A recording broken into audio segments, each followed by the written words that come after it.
여러분, 금리가 역전한다. 이것은요, 경기 침체를 나타내는 신호탄이기도 합니다. 그렇기 때문에 금리 역전이 되면 적어도 23개월, 24개월 후면 경기가 침체한다. 이렇게 분석을 하거든요. 그런데 미국의 국채금리가 실제 역전 현상이 났습니다.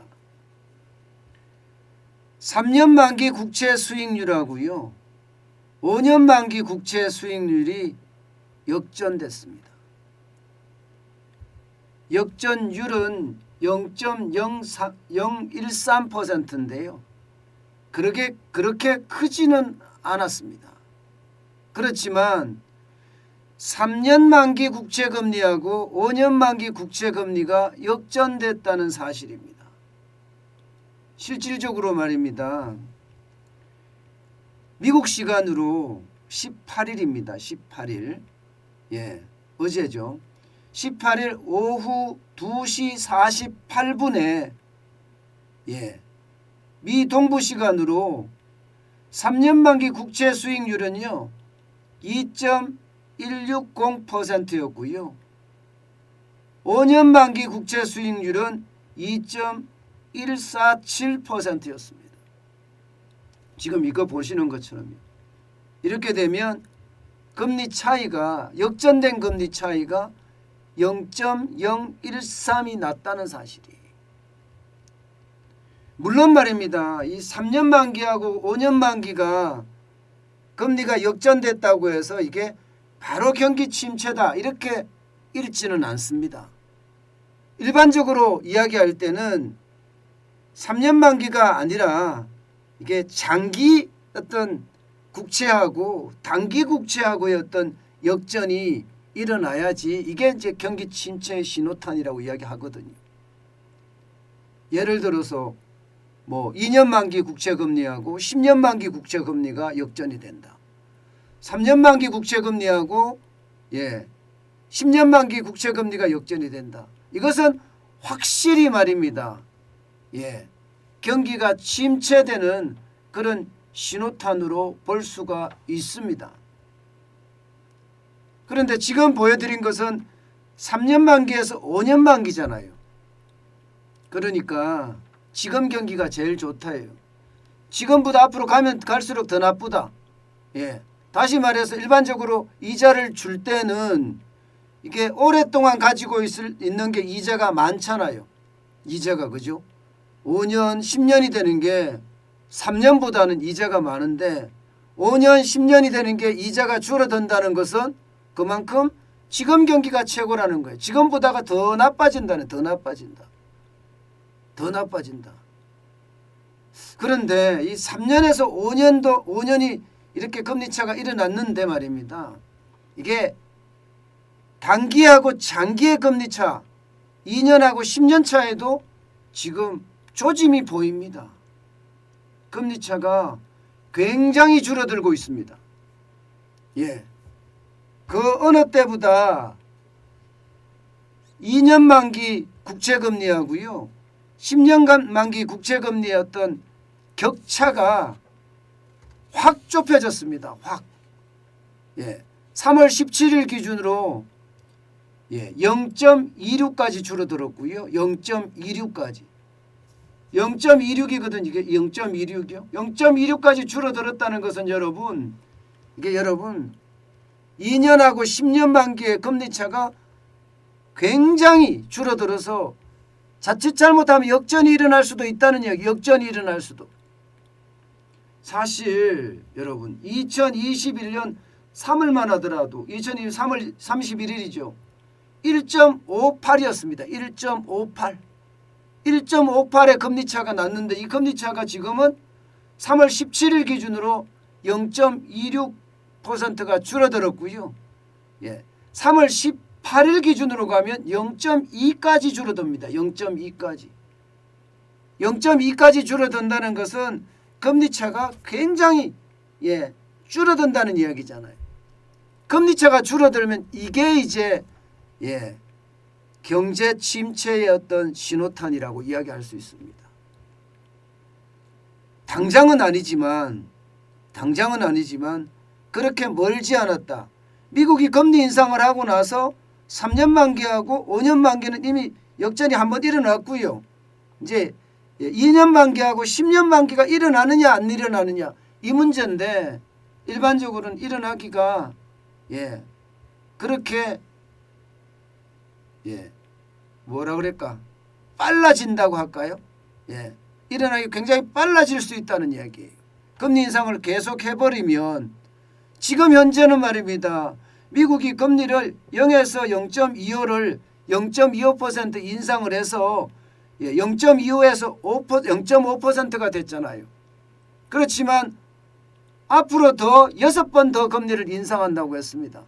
6번 더 금리를 인상했을 경우에 이게 앞으로의 경기가 좋아질 거냐, 경기 침체가 되지 않겠느냐, 이게 일반적인 예상입니다. 그러니까 다시 한번 말씀을 드리면 이 금리라는 것은 돈을 오래 보관하면 오래 보관할수록 많이 주는 게 금리잖아요. 그런데 오래 보관한 돈의 금리가 지금 보관한 돈의 금리보다가 싸다. 이 말은 앞으로 가면 갈수록 경기가 더 어려워진다. 지금 현재가 경기가 가장 좋다. 이런 뜻입니다. 그런데 지금 현재가 경기가 위기라고 하잖아요. 지금 경제가 위기입니다. 그런데 장단기 금리차가 역전이 일어나면 적어도 빠르면 1년이지만 늦으면 2년이거든. 23개월이라고 일반적으로 이야기합니다. 그러면 23개월 후에는 또 경기가 나빠진다는 건데 지금보다 나빠진다는 이야기거든요. 그러면 앞으로 안 그래도 어려운 경제 위기가 지금까지 2020년부터 계속 돼 왔는데 앞으로 위기가 3년 더 갈 수도 있다는 거예요. 23개월이 되는 시점에 경제 위기가 와서 그때부터 또 1년 더 가니까 3년 더 갈 수 있다는 이야기가 됩니다. 이게 결국 말입니다. 경제가 앞으로 장기간 좋아지지 않는다는 신호입니다. 실제로 말입니다. 여러분, 장단기 금리가 역전됐을 때 계속해서 경기 침체가 적어도 빠르면 1년이지만 좀 늦으면 2년 2년 사이에 경기 침체가 분명히 왔습니다. 분명히 왔습니다. 오일 쇼크 때도 그렇고요. 오일 쇼크 때도 1980년이잖아요. 1982년에도 그랬었고요. 지금 도표에서 보시는 거하고 똑같습니다. 1991년에도 그랬고요. 1991년에도 2001년에도 그랬습니다. 2001년엔 닷컴 버블이죠. 닷컴 버블. 닷컴 버블이 꺼지면서 나타나는 그런 현상이었죠. 그 다음에 2009년에도 그랬습니다. 이것은 금융위기 때잖아요. 그리고 2020년에도 제가 그때 장단기 금리 역전이 일어난다고 아마 2019년부터 계속 이야기했을 겁니다. 그만큼 말입니다. 이 금리차는 지금 분명히 1, 2년 이내에 경기 침체를 불러올 수 있다고 생각을 하고 그 1, 2년 이내에 반드시 경제 위기가 왔습니다. 그래서 저는 이게 3년물하고 5년물의 역전이 일어났지만 이제 2년물하고 10년물의 금리 차도 굉장히 줄어들었고 역전이 될 가능성도 높아졌는데 일반적으로 말입니다. 이대로라면 적어도 말입니다. 2분기 혹은 3분기 안에 장단기 금리는 역전이 될 거라고 예상을 합니다. 적어도 3분기예요. 그러면 올해 말까지 안 간다는 이야기잖아요. 4분기까지는 안 간다는 이야기예요. 다시 말해서 9월 안에는 장단기 금리가 역전이 일어날 수도 있다는 이야기입니다. 이렇게 되면 여러분, 사실 경제가 안 그래도 어려운데 계속 어려워지는 그런 상황이 되지 않겠느냐 이렇게 예상을 합니다. 그런데 어떤 분들은 그렇게 이야기하십니다. 아니 미국에서 일어난 일을 왜 우리한테 그렇게 일어날 날이라고 가정을 하느냐. 이렇게 말씀하시는 분들 굉장히 많거든요. 일반적으로 말입니다. 국채금리는 미국 국채금리하고 거의 같이 올라갑니다. 동조화 현상이 있습니다. 게다가 기준금리는 미국이 기준금리를 올리면 우리도 기준금리를 올려야 되는 동조 현상이 있어요. 실제로 안 올리면 말입니다. 국내에 투자한 외국인들이 빠져나갑니다. 국내에 투자한 외국인들이. 국내에 투자한 외국인들을 빠져나가지 않게 하기 위해서라도 지금 묶어둬야 되거든요.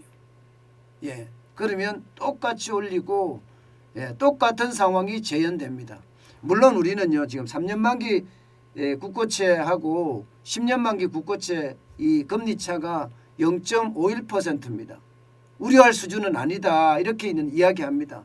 우려할 수준은 아니다.